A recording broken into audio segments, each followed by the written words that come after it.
Okay, how am I, is my sound shitty if I lean back? Because I can be like really excited the whole time. I prefer it really up close. I feel like I'm leading like a late night radio, like, welcome folks to Romance. Hey, it works. 0.9 FM. Okay, well, I'm gonna fucking lean the fuck back then. Yeah. All right.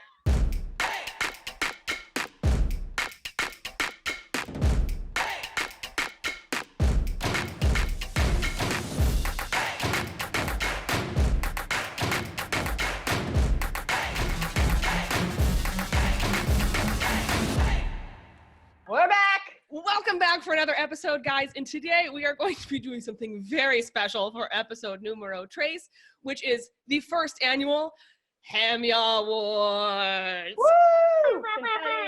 Unfortunately, most of the awards are a little bit sassy, which I'm sure most of you have come to expect. Why, unfortunately? Why are you caveating our awards? I feel like if there's an award, there should be a positive award, but mostly we're yelling at websites. We have a positive award. We have one. Right. Everyone else earned their award. That's true. And you're about to find out. Also, we wanted to thank each and every one of you guys for tuning into the first two episodes and loving them. Oh shit, it's a cat. Hang on. Hammy also is very grateful to everyone for watching the first episode. We reached something like 1,600 views in the first week. And Mr. Ham was very appreciative, and now I'm going to put him down. He's actually, fun fact, named after HAMYAW. He's not, but he wishes. I will go ahead and do some yelling. Go on ahead. So for this award, we would like to yell at The Observer, which I have had the privilege of being able to write for, and recently went back to reference an article I had written. And as you scroll, it literally goes so slow because of all of the pop-ups. It slowed down my entire computer. Oh and my God. I couldn't get through. Like, the ad here isn't even loading. By the way, I am not going slow on purpose. This is me just trying to scroll. Just trying to scroll. Trying to get through. Oh my God. And what you guys missed is when I first pulled this up, it took a solid minute to get up. And so the reason I've decided that The Observer deserves this award is, look at this. How do you? Oh my God. How many ads are on here? One, 2, 3, 4, 5, 6. Recommended. Right. And oh, look, another one. God. So it's just impossible to read anything here.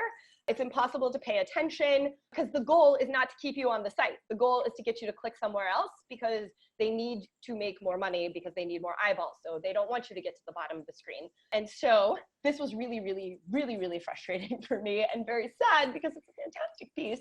And I was excited that it was published. So the award for this is called the God, I Hate You Award.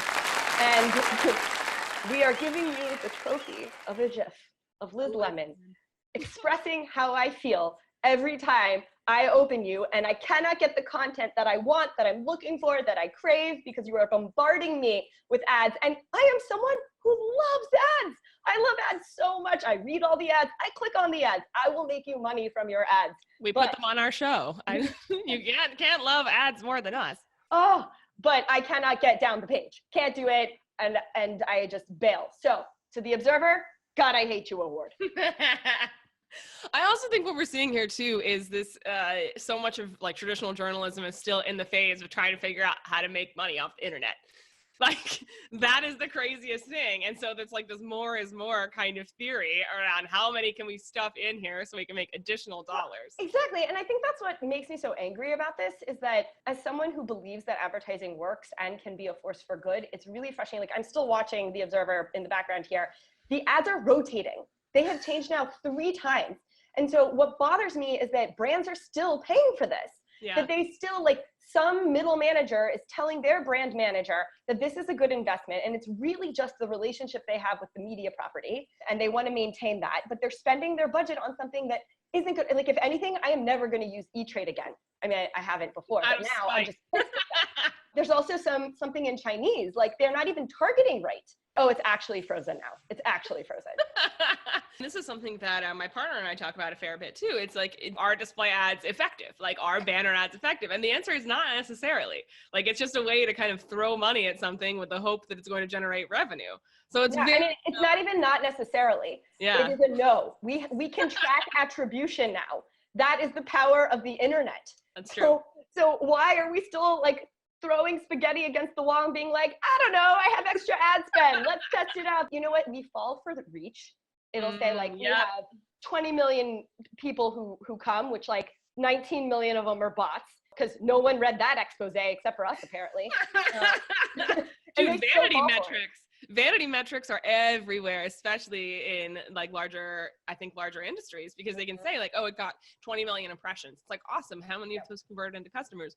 I actually don't know. Or the answer is 0. So it's but you can know. You can know. It's right up there with entrepreneurs being like, I had a 6-figure year and I also had, $70,000 in expenses. There's a huge disconnect and they are going at it wrong. You know what? God, we hate you. Mm-hmm.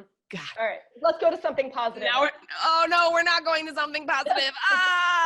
Okay, so what we're gonna do is I'm going to show you guys a rebrand that was sent to me last week by my friend Lindsay. So I'm just gonna go ahead and share this. If you are prone to seizures, back away from the screen.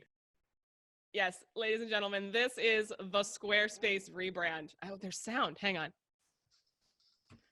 Oh, they're copying HAMYAW. Oh God, how do I stop it? Okay, there we go. Oh, it's muted. It's muted now.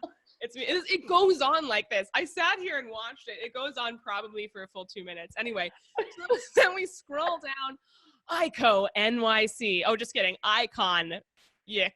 Oh, there we go. That took me a second. Creating a new brand identity for a tech brand rooted in New York City. Okay, so I just want to talk about this rebrand. First of all, let's take a look. Black and white. We got New York in the background. New York has always been in the DNA of Squarespace. Has it? I have looked up New York on this. I did the Command F, and I believe New York is mentioned on this page, which is explaining the Squarespace rebrand, no less than 7 times. So we've got New York City, New York a bigger part of the story, New York is in our DNA, essence of New York is sophistication, New York, communicate our New York heritage. What is New York heritage? New York is a study in movement. New York has shaped the Squarespace brand in so many ways. What's so interesting about this is Squarespace is obviously a tech company that we all know and love. It's a really great way to create websites. It's very pretty.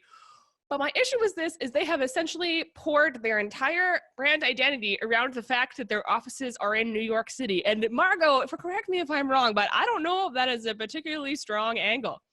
No, it definitely is. And it also breaks one of the most important marketing rules, which is show, don't tell. Dude, that's the thing too. There were so many more creative ways to come at this, like even metaphors for New York, like talking about it as the Empire State, city of dreams, city that never sleeps. There could have been so many more interesting ways to have the conversation about the fact that they're a New York brand. But they just said New York City a bunch of times. It's lazy. But yes. Squarespace, I'll be honest, I feel like a lot of that was unnecessary, but it was a memorable brand, which is why I would like to award you, Squarespace, and your rebrand with the Doing the Most award. Congratulations, Squarespace, on doing the absolute most of anyone ever. Moving right along. Should we go to the next award?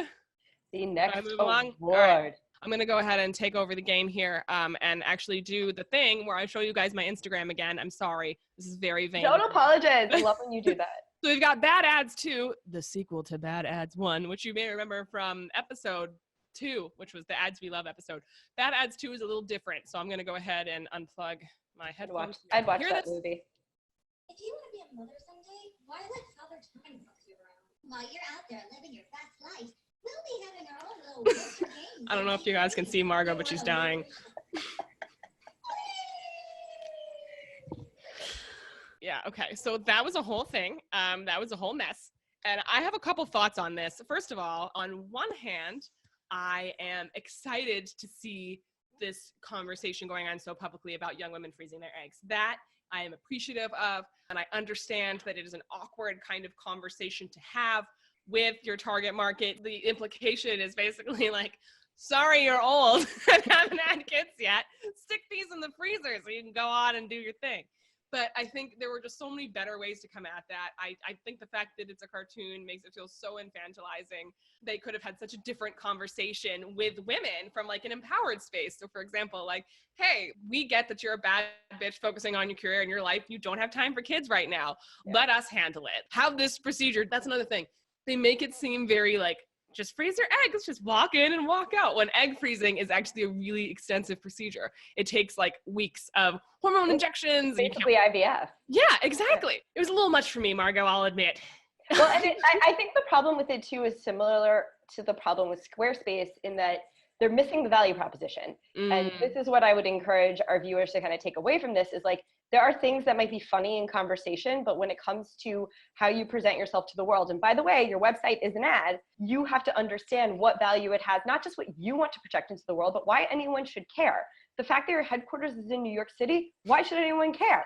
Like, what does that have to do with you solving my problem? How does that make me trust you more? If anything, if I found out you were in New York, I'd be like, that's a bad use of funds. Yeah, also, but you can't be the anti-Silicon Valley in New York City. You just can't. It's just not far enough away. But it's the same thing here. It's like it's such a missed opportunity to talk about something important and to humanize it, or to even just be real. Like imagine their ability to just confront like, hey, you're gonna have to do a lot of shots. If you're gonna do it with us. You know, like, I don't know. Or playoff shots, I don't know. Anything else that isn't super offensive and condescending? Yeah, and that's even come at it with it as an adult and make it feel really high end. Like that would have been even better. Where it's basically like, as a woman, you're incredibly serious about your future, but you don't know, you're not 100% sure what the future holds. So this procedure, it's come leaps and bounds. It is easier than you might assume and more affordable than you might assume if you want that kind of security. So you can continue to live your life. We will take exquisite care of you. Like that kind of thing. You know what I mean? Because if somebody's considering freezing their eggs, they're probably about halfway there, and a little cartoon egg on a luge is not going to really be an impetus or a deciding factor. They're not going to be like, oh, I thought it was scary, but now I've seen these emojis slide down the ice. I feel so much better. Time to freeze my eggs. It's infantilizing and I don't like it. But again, they tried. It's a difficult conversation to have. I don't know what happened in that advertising room. I don't know if there was a woman in that advertising or branding meeting, but that is why I would like to award that ad the "At least you tried" award. Because you did.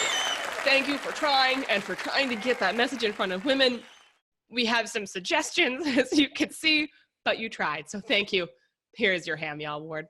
Which brings us to the final crowning achievement. Oh, I'm excited about this. Roll, please. Oh, my computer froze because of Observer. Hold on. Oh, Observer, be better. The Be Better award. All right. So this is the award for, I'm going to start with it because I think this is important. Damn, girl. You win the internet. JP Sears, you win the internet. You win the internet. You win it so much. First, for the domain, premium as fuck. All right. That already is very, very exciting. Then we have Get Woke, which is like so many levels, could be offensive, funny. You don't know what to do. But here's the best part. You nailed your target market. Like, you nailed it. Like, it is impossible to read this and not start laughing, especially the button that says, what the hell is this? I believe all websites should have a what the hell is this button to explain what the hell this is. All right, let's have a chat. Literally, look at the chat. It's so perfect because it addresses you as a human and acknowledges the ridiculousness. And this is why it nails the market and why it wins the internet. Because in being so ridiculous, it's actually being more respectful. I'm just popping up here to make sure you know that I'm watching you. And we actually, spoiler alert, guys, we're going to have a whole JP Sears episode after this one because we have so much to say. We couldn't fit it into a single episode of the HAMYAW Awards. Who knew? But what I love about what JP Sears does is he's so invested in and like immersed in the wellness industry that he's able to poke fun at it. And that is where disruption really works. You cannot necessarily, I don't think, disrupt if you... the hair, I can't. You cannot necessarily disrupt without a deep knowledge of an industry. And you cannot make self-referential jokes without deep knowledge of an industry. So this is such a great way to show that while it's not a bitter way of approaching it. It's approaching it with humor and really spelling out exactly what is wrong with the industry while promoting yourself along the way, which I think is genius on so many levels that we will have to explore in another episode. Yes. Woke classes. It pokes fun at what's wrong and addresses what is right. And it just shows a level and depth of understanding of who you're trying to help that every time I see JP, I'm like, take my money. Yep. I don't even need these things, but I want to be a part of it. Common side effects. This is chilling the F out. I mean, the language mirrors how people actually talk instead of patronizing them or talking down to them. It's a sales page, but also a website, which I think is always really, really nuanced and hard to do, but this is my favorite. I too have experienced the pain of an unawakened life. Also notice, no pop-up ads. Yep. Not a single pop-up. Who says a meaningful life has to be a serious life? I mean, come on. How did you even articulate that?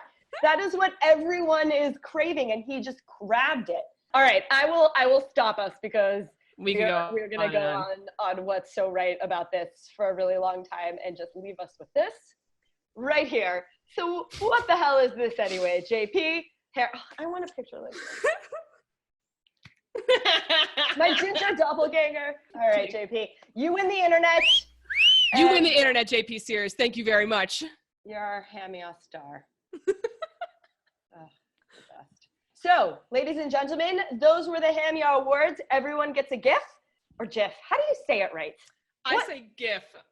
I say GIF, but everyone that is like important is like, it's GIF. And I'm like, it's not, it would be a J and it would be peanut butter. I am going to have it pronounced, it's pronounced GIF on my gravestone, just to mess with people, even in the afterlife. That's commitment, if I've ever seen it. You're welcome. All right, y'all. I'm Margot Heron. I'm Hillary Weiss. This was HAMYAW. We'll see you next week or month. I don't know. Bye, guys. Bye.